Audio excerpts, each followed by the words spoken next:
Piyush Kumar support वाणी पर बहुत बहुत स्वागत है आप सभी का। अभी हमारे साथ दीपक सिंह हिंदू जी मौजूद हैं। इससे पहले वो हिंदू फोर्स के राष्ट्रीय अध्यक्ष थे, लेकिन अब बीजेपी में भी शामिल हो चुके हैं, वो ऑफिशियली ज्वाइन हो गए हैं। इस टाइम पर उन्हें पद भाजपा सह संयोजक सांस्कृतिक प्रकोष्ठ का पद मिला हुआ है।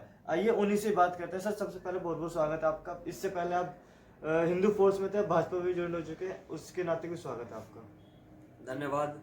संपूर्ण भारत के दर्शकों को बहुत बहुत धन्यवाद, बधाई, शुभकामनाएं जी। सर, सबसे पहला सवाल आपसे यही है कि जैसे अभी विधानसभा चुनाव आने वाले हैं, उससे पहले आपको जोड़ा गया है, तो भाजपा क्या देख के करावल नगर में आपको लेकर के आई हो? क्या आपकी नीति रहेगी करावल नगर में अगर चुनाव में आपको टिकट मिलती है तो? राष्ट्र धर्म सर्वप्रथम। नीति जो पहले थी वही अब है और वही लास्ट तक रहने वाली है। नीति कभी नहीं बदली जाती। जो राष्ट्रहित की नीति हो, जो धर्महित की नीति हो, वही मेरी नीति है और वो सदा रहने वाली है। मैं मोदी जी की सेना का एक छोटा सा सिपाही हूँ। शीर्ष नेतृत्व जो कहेगा वहाँ पर खड़े हो जाएंगे। अच्छा सर, कहीं ना कहीं जैसे देखा जाए, मैं भी करावल नगर में मुआयना करता रहता हूँ। करावल नगर की स्थिति काफी ज्यादा बेकार है। इससे पहले कई कार्यकर्ता है, कई नेता है, इस टाइम पे विधायक हाजीवनी जी भी है, निगम पार्षद पुनीत शर्मा जी है, लेकिन जनता की समस्या हल नहीं हो पा रही है। क्या लगता है आगे इस विधानसभा के बाद आपकी तरफ से क्या फैसला जाना चाहिए वहाँ पे, वो जो जीतते हैं तो? देखिए, लंबे समय से दिल्ली के अंदर आप जानते हैं, कभी कांग्रेस की सरकार रही, उसके बाद आम आदमी पार्टी की सरकार है और बहुत जल्द दिल्ली में आप देखिएगा डबल इंजन सरकार बनेगी, भाजपा की सरकार बनेगी और विकास कार्य पूरी तेजी के साथ होंगे। ये वादा है, पूरा वादा है। कहीं ना कहीं देखा जाए करावल नगर में आपने भी मुआयना करा होगा, उसके साथ आपको क्या लगता है करावल नगर में समस्या कोई जनता की निकाली जाए तो? देखिए, समस्याएं तो भरपूर हैं। नाली, खड़ंजे, निकलने की व्यवस्था, ट्रैफिक की व्यवस्था, जो पूछते हैं दोनों उस पर डबल हो, दूसरे नानक से वाला पूछता डबल हो, इधर बहुत सारी समस्याएं हैं। ये सारी समस्याएं हैं लोगों की और वो सारी समस्याएं हमारी समस्याएं हैं और बहुत जल्द उन समस्याओं का समाधान होगा। कहीं ना कहीं सर देखा जाए, आप इससे पहले हिंदू फोर्स में थे, तो आपके ऊपर काफी बातें कही जाती है कि ये केवल हिंदू की बातें करता है, फिर मुस्लिम वोट कहाँ से आएगा, ये हर जगह विरोध में आ जाता है। तो सर क्या भाजपा में कुछ ऐसे देखने को मिलेगा? मुसलमानों की बातें करते हैं, ईसाई की बातें करते हैं, तो दीपक सिंह हिंदू की बात क्यों ना करे भाई? क्या आपत्ति है? अच्छा, अपने लोगों को मजबूत करना कोई बुरा काम नहीं। और हिंदू कौन? जो इस देश को अपनी मातृभूमि, पितृभूमि, पुण्य भूमि मानता है वो सब हिंदू ही तो है। जो भी इस देश को अपना मानते हैं वो सारे के सारे हिंदू हैं। तो हिंदुओं के लिए काम करना, अपने राष्ट्र के लिए काम करना, धर्म के लिए काम करना गलत कहाँ हो सकता है? मैं तो गौरव के साथ कहता हूँ मैं हिंदू हूँ और हिंदुत्व का काम करता हूँ।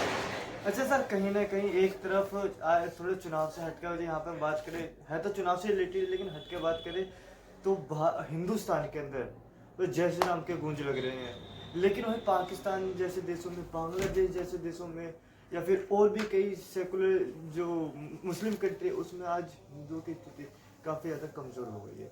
बांग्लादेश एक उदाहरण है, पाकिस्तान एक उदाहरण है। क्या कहना चाहेंगे इस पे, क्योंकि अब भारत को जवाब देना पड़ेगा इस चीज पर? एक रहेंगे तो सेफ रहेंगे, बटेंगे तो कटेंगे। यदि हम एक हैं तो सारी दुनिया नतमस्तक होगी और यदि हम बटके रहेंगे तो जो बांग्लादेश पाकिस्तान में हो रहा है वो यहाँ भी होगा। बांग्लादेश के ऊपर कोई क्यों कुछ नहीं बोल पा रहा? अब बोलेगा कौन? राजनीतिक कारण लग रहा है, क्या लग रहा है कि सीट वीट ना चली जाए हमारी? बोलेगा कौन?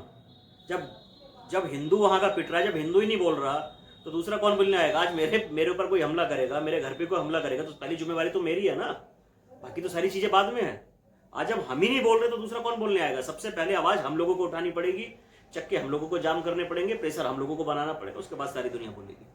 वहाँ पे सर सबसे बड़ी चीज तो ये कि जय श्री राम के नाम पे बैन लगाने की कोशिश करी जा रही है, होगा क्या ऐसा? जय श्री राम के नारों पे बैन तो बंगाल के अंदर भी लगाने की कोशिश करी गई थी ममता बानो के माध्यम से। बैन हुआ क्या? नहीं, ये हिंदुस्तान के अंदर, ये तो सर हिंदुस्तान के अंदर है ना। फिर ये हिंदुस्तान ही नहीं, पूरे विश्व की मैं बात करता हूँ। किसी माइके लाल में इतना दम नहीं है जो श्री राम जी के नाम पर बैन लगा दे। किसी में भी नहीं है, किसी में भी नहीं है। अच्छा, विपक्ष से कहते हैं कि सनातन को खत्म कर देंगे। खत्म हो गए सनातन को खत्म करने वाले। आज तक सनातन अनादिकाल से है। सनातन ये नहीं कि 200, 400, 500 वर्ष पहले सनातन का जन्म हुआ है। अच्छा, सनातन अनंत है, सदा था, सदा है और सदा ही रहने वाला है। ये सर चुनाव में इसका असर पड़ेगा तो? निश्चित रूप से समाज हमारा जागरूक हो रहा है, समझ रहा है क्या सही क्या गलत है, और सही के साथ खड़ा होना तो धर्म बनता है, सबका खड़ा होना ही चाहिए। आप देखिए इस बार दिल्ली में परिवर्तन की लहर आएगी और दिल्ली के अंदर भाजपा की सरकार आएगी। सर भाजपा की सरकार आएगी कहना आसान है, लेकिन करना भी तो मुश्किल है ना। ये क्यों मुश्किल है? कुछ भी मुश्किल नहीं है। केंद्र में देखिए ना, मोदी जी के नेतृत्व में आज हम 2014 से आज तक बड़े बड़े विकास के कार्य हुए हैं। दिल्ली आज पूरी दुनिया हिंदुस्तान के आगे नतमस्तक है। विश्व गुरु पुनः स्थापित हो गया हमारा देश। जो कंट्रियां कभी हमारे देश के मुख्यमंत्री को वीजा तक नहीं देती, आज रेड कॉर्पेट बिछा रही हैं। तो ये मोदी जी के कार्य हुआ है। आज मोदी जी ने पूरे विश्व पटल पर देश का नाम ऊंचा करा है। और आप देखिएगा दिल्ली भाजपा की जब सरकार दिल्ली में आएगी तो हम देश की बात नहीं कर रहा, पूरी दुनिया में एक अलग मिसाल होगी कि ये दिल्ली है।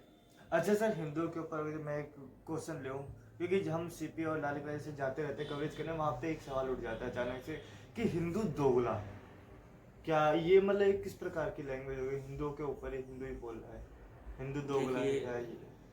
यदि कोई हिंदू दोगला बोल रहा है तो मुझे नहीं पता वो कौन है, कैसे है, कैसे कहानी है। हिंदू तो शौर्य का प्रतीक है, धर्म का प्रतीक है, आस्था का प्रतीक है। और ऐसे लोगों की बातों का मैं कोई जवाब देना नहीं चाहता, क्योंकि मेरे सामने तो कोई ऐसा बोलता नहीं, ना किसी माइक लाल में दम है जो मेरे सामने ऐसा बोल सके। तो आप लोगों से बोलते हैं, आप लोग उनको जवाब दिया करिए। आपकी भी जिम्मेवारी बनती है कि आप अपने आप को हिंदू मानते हैं तो। अच्छा जी। अच्छा सर, कहीं ना कहीं देखा जाए, जैसे कि आपने बताया सनातन के ऊपर कि सनातन को कोई मिटा नहीं सकता, तो सर विपक्ष में मतलब विपक्ष को ऐसा दिख क्या रहा है फिर कि सनातन को मिटा देंगे? और फिर क्या नाम है, हमारे हिंदू बच्चों के साथ है कि इस तरीके से गैंग रेप के शिकार हो जाते हैं, हमारे बच्चों को भी कुछ ज्ञान देना चाहेंगे इस चीज़ पर? देखिए, सनातन को मिटाने की बात करने वाले लोग आज इतनी सीटें नहीं ला पा रहे कि विपक्ष में भी बैठ पाए। और रही बच्चों को संस्कार देने की बात, तो सबसे पहली जिम्मेवारी परिवार की होती है। हमें बाल्यकाल से अपने बच्चों को संस्कार देने चाहिए, अपने धर्म ग्रंथ पढ़ाने चाहिए, अपने देवी देवताओं के बारे में उनसे बातचीत करनी चाहिए। आज हमने अपने बच्चों को पैदा होते 2 महीने का हुआ नहीं, उसके हाथ में मोबाइल पकड़ा दिया, एक कार्टून चला दिया। उस कार्टून में क्या वो शिक्षा दे रहा है हमें नहीं पता है। यदि हम अपने बच्चों को बाल्यकाल से राम, कृष्ण, माता सीता, माता द्रौपदी और अन्य देवी देवताओं के बारे में बताएंगे तो निश्चित रूप से हमारे बच्चे वैसे बनने वाले हैं। छत्रपति शिवाजी महाराज के बारे में बताइए, गुरु गोविंद सिंह जी के बारे में बताइए, महाराणा प्रताप के बारे में बताइए, तो बच्चों के अंदर शौर्य जागेगा, वीरता जागेगी। और आज हम टी डमटी लिटिल स्टार, तो बच्चे क्या हो रहे हैं, कबूतर की तरह बच्चे हो गए हैं आजकल। और एक बच्चा है, उसको दुक्का कर डरा कर रखते हैं अपने घर में। तो ऐसे ही होगा, बच्चों को शौर्य सिखाना है। की बातें कही जाती है कि हथियार हर घर में होना चाहिए, बदमाश बनाना है क्या, फिर गुंडागर्दी के दिखानी है? देखिए, मैं यहाँ अस्त्र शस्त्र हथियार का उपयोग जहाँ है वहाँ होना चाहिए, क्योंकि यदि आप सीमा की सुरक्षा करना चाहते हैं तो आप कल्पना कर सकते हैं कि बिन शस्त्र के आप सीमा की सुरक्षा कर सकते हैं, बॉर्डर की सुरक्षा कर सकते हैं। आपके सिपाहियों को हाथ में झंडा पकड़ा के खड़ा कर दिया जाए कि हाँ भाई चलो आप सेना की सुरक्षा करिए, संभव है क्या? क्या चाहिए उसके लिए? शस्त्र। तो शस्त्र में जयते, भगवान श्री राम ने सब कुछ त्याग दिया पर अपने शस्त्र नहीं छोड़े। तो शास्त्र संस्कृति की रक्षा करते हैं और शस्त्र अस्तित्व की रक्षा करते हैं। शास्त्र और शस्त्र दोनों जरूरी है। अच्छा, दोनों जरूरी है। अच्छा, दिल्ली पे वापस हम अगर जो आए, आपने कहा था दिल्ली में भाजपा जरूर आएगी, हमने कहा था कि मुश्किल है बड़ा, इस वजह से कहा था क्योंकि आज भी दिल्ली के अंदर केजरीवाल की फ्री की रेवड़ी चल रही है। तो क्या उससे वो पराजित कर पाएंगे? दिल्ली की जनता को इस चीज को मना पाएंगे, फ्री की रेवड़ी से हटा पाएंगे? देखिए, आधी मिनिस्ट्री जेल से भी बेल पर आई है, खुद मुख्यमंत्री साहब जेल में, डिप्टी सीएम जेल में, उनके कई मिनिस्टर जेल में, बड़ी मुश्किल से भी कोई साल भर बाद, कोई 6 महीने बाद, कोई 8 महीने बाद, बड़ी मुश्किल से तो जेल से छूट कर आए हैं। तो जनता क्या पागल थोड़ी ना है, वो जानती नहीं कि जेल क्यों गए हैं, किस भ्रष्टाचार किस घोटाले में गए हैं। यदि उनको हमें उन्हें जिता दिया तो ये क्या करने वाले हैं? तो जनता इनके झूठे वादों में अपनी फंसने वाली, तो जितना फंसना था फंस चुकी। अब जनता इनको जवाब देगी और आप देखिए दिल्ली में शून्य हो जाएगा इनका मामला। तो कहते हैं ना कि केजरीवाल तो सीधा कहते हैं कि ईडी बिकी हुई है, ईडी क्या नाम, ईडी मोदी के इशारों पे चल रही है सीधा, तभी वो उन्हें बिना बात के जेल ले जाया गया है। चोर कभी स्वीकार करेगा मैं चोर हूं? वो तो कुछ ना कुछ पुलिस पे एलिगेशन लगा देगा, पड़ोसियों पे एलिगेशन लगा देगा जी मुझे झूठा फंसाया जा रहा है, पुलिस मुझको झूठा फंसा रही है। भाई तुम्ही को क्या फंसा रही है? दुनिया में और भी तो बहुत सारे लोग हैं। शराब का जो सिस्टम लेकर आए वो तुम लेकर आए ना, ये मान रहे हो केजरीवाल साहब, या कोई और दुनिया कोई दूसरा व्यक्ति लेकर आया। जब तुम लेकर आए तो तुम्हें तो ईडी तुमसे तो पूछेगी, या जाके वो बिल गेट्स से पूछेगी, या वहां जाकर ट्रम्प से पूछेगी अमेरिका में जाकर। लेकिन वो कह रहे हैं कि मेरे साइन थोड़ी ना थे इन सब चीजों में। साइन नहीं थे क्या इससे तीसरी हो जाती है? किसी ने किसी का मर्डर कर दिया, अब सुपारी दी किसी ने, मर्डर किसी ने करा, दोषी दोनों। तो हम मेरे साइन नहीं थे जी और सारा माल मैंने अपनी जेब में डाल लिया, तो अपराधी तो आप भी हो। अच्छा सर, आप और शीश महल ऐसे थोड़ी ना खड़ा हो गया ये। वो तो मना करते हैं कि वो, उन्होंने तो इससे पहले मना भी कर दिया था कि मैं नहीं लूंगा कुछ भी, और अब जब शीश महल छोड़ दिया तो उन्होंने कहा मेरे पास तो घर भी नहीं है, मैं अब किसी और के घर में रह रहा हूँ। मतलब ये अपने जब राजनीति में आए इन्होंने अपने बच्चों की कसम खाई, तो मैंने बच्चों की कसम खाता हूँ मैं मर जाऊंगा तो कांग्रेस के साथ नहीं जाऊंगा। सबसे पहला काम ही इन्होंने कांग्रेस के साथ जाने का करा। जिस शीला दीक्षित जी के साथ आज वो नहीं है, तो उसके बारे में इतने बड़े चिट्ठी लेके घूमते थे, ऐसी फाइलें, ओ जी मेरे पास फाइल है, बस सबसे पहले सीएम बनते ही जेल में होंगे, फलाना होंगे, ढिमका होगी। और इन्होंने क्या करा, सबसे पहले गठबंधन कर लिया। इनको क्या प्यारा था? इनको सत्ता प्यारी थी, सत्ता की भूख थी कि भाई सत्ता अपने पास रहनी चाहिए, बाकी जाए बाढ़ में। विचारों से, नीतियों से, देश से, धर्म से इनका कोई लेना देना नहीं। इनको सत्ता प्यारी थी, इसलिए सबसे पहले नीतियों से समझौता करके अपने सत्ता का सुख। तो अपने आप को ईमानदार नेता भी तो बोलते हैं कि मैं ईमानदार नेता हूँ। चोर अपने आप को कोई बोलता है दुनिया में चोर मैं हूँ? दुनिया कहती है, बड़े से बड़ा चोर भी अपने आप को ईमानदारी कहता है। जो जितना बड़ा भ्रष्टाचारी होगा, हाँ भाई तो ईमानदार आदमी। अच्छा जी, तो ईडी से सब साबित हो जाएगा। अभी बता रहा हूँ, बेल से भी छूट कर आए हैं और बहुत जल्द तो उन्होंने ये भी तो कहा ना कि ईडी साबित भी तो नहीं कर पाई कि केजरीवाल चोर है या फिर भ्रष्टाचार में लिप्त है। साबित नहीं कर पाती तो नहीं तो लंबे समय जेल थोड़े रहते। तो सारी चीजें कोर्ट में आ जाएगी। आप देखिए, समय है, आ रहा है, ये लंबे समय के लिए जेल जाने वाले हैं, लंबे समय के लिए। जनता कह रही कि जनता जवाब देगी इस चीज का केजरीवाल के लिए, तो जनता खड़ी है हमेशा, दिल्ली की जनता। कौन कह रहा है कि जनता जवाब देगी? केजरीवाल खुद कह रहे कि जनता जवाब देगी सभी को, केजरीवाल के साथ पूरी दिल्ली की जनता खड़ी है। चलो 2 महीने की बात है, पता चल जाएगा जनता किसके साथ खड़ी है, देख लेंगे, आने वाला समय बता देगा। हमारे पुरानी कहावत है उत्तर प्रदेश में कि नाई नाई कितने बाल, तो नाई कहता भी सामने आ रहे हैं, बस कुछ समय इंतजार करो। अच्छा हाँ। सर, ये कहावत इतनी है पूरी है?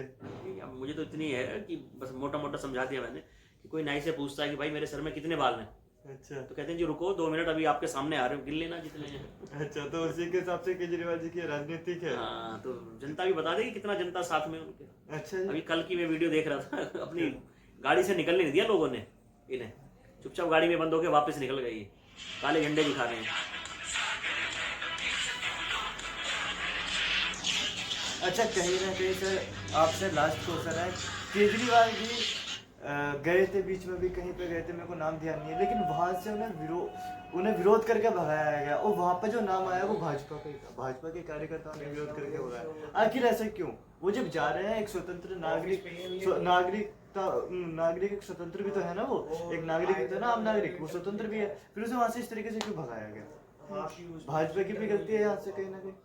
पता नहीं कौन भगा रहा है, हमें तो पता नहीं भाई, क्या पता उनके अब चाल खेल रहे, उनके अपने कार्यकर्ताओं ने भगा रहे, नहीं, रोने के लिए। उन्होंने बयान दिया है, उन्होंने बयान दिया कि हाँ मैं भाजपा का कार्यकर्ता हूँ, उनके पोस्टर बकायदे वहाँ पे छपे हुए हैं भाजपा के उसमें। तो कोई पीड़ित रहा होगा, इन्होंने कुछ गलत करा होगा किसी के साथ, तभी वो कह रहा है। भाई मुझे तो जानकारी है सारे विषय की, कि किसी ने अपना नाम लेके कहा है कि मैं ये हूँ, मुझे जानकारी, तो उससे मेरा बोलने का कोई मतलब भी नहीं है। फिर सर इस पे एक बता दीजिए, गलत है कि सही है? क्या गलत सही है कि वहाँ पे इस तरीके से विरोध कर रहे हैं? जिस विषय पे मुझे पता ही नहीं, तो उस विषय में मैं क्या बोल सकता हूँ। और विरोध कोई तब करेगा जब कहीं किसी को कुछ गलत लगेगा। अननेसेसरी तो कोई किसी के सामने जाके खड़ा नहीं हो जाएगा झंडा लेकर। बिल्कुल, ठीक है ना जी। बहुत बहुत धन्यवाद सर आपका। नमस्कार, धन्यवाद। भारत माता की जय। संपूर्ण भारत के सभी दर्शकों को दीपक सिंह हिंदू का नमस्कार।